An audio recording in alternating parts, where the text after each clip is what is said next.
We are talking about what, the formation of angle, कैसे angle form होता है, ठीक है, गॉट इट।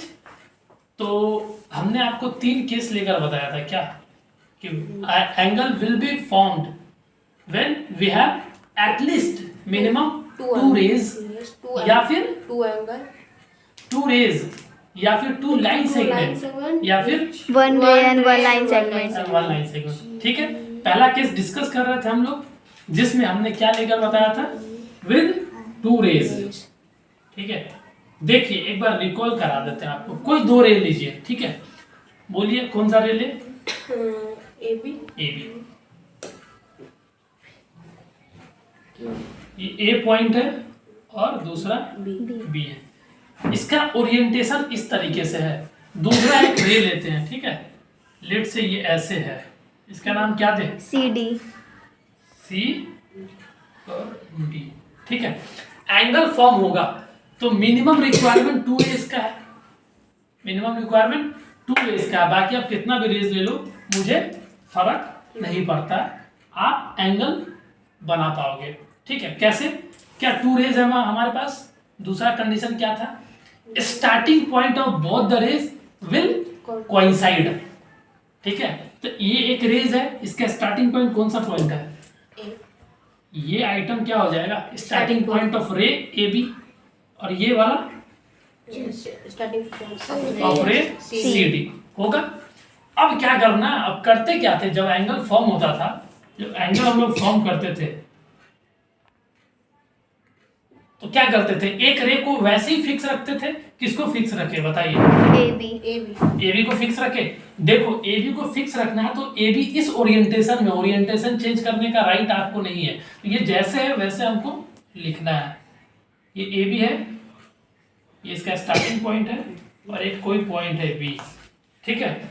ये क्या हो जाएगा, ये रे AB हो गया।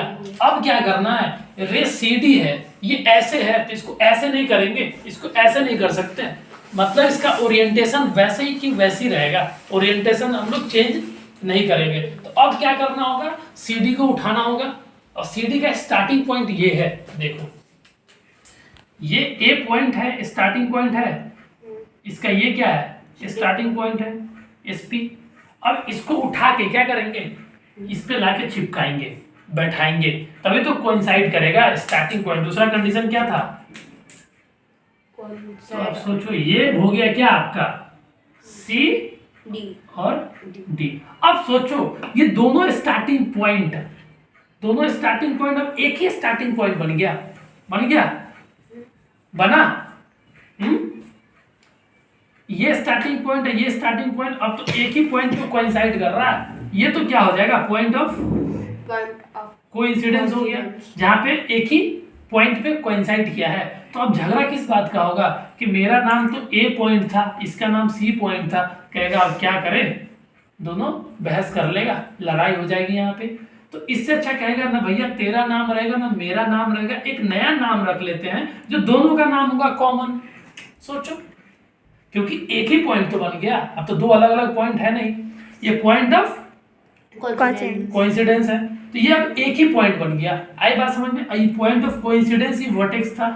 सोचो, याद करो, वर्टेक्स एंगल यहाँ फॉर्म हुआ, एंटी क्लॉकवाइज में मेजरमेंट करते हैं, ये पता है कि नहीं, पता है।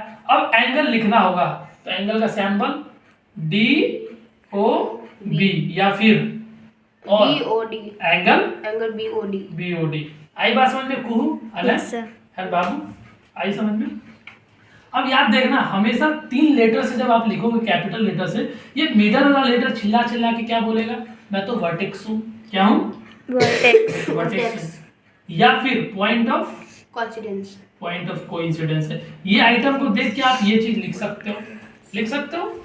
और जो यहाँ पे OD रे है एंड OB रे है, ये दोनों क्या हो जाएगा, arms of an angle, arms of an angle, ठीक है। और एंगल हमेशा वर्टेक्स पे फॉर्म होता है। यही सारी बात हमने बताया। और देखो इसको हम चेंज भी कर सकते थे, बट चेंज करने का राइट हम लोग को नहीं है, ओरिएंटेशन चेंज नहीं कर सकते आप, ठीक है। Okay, thank you.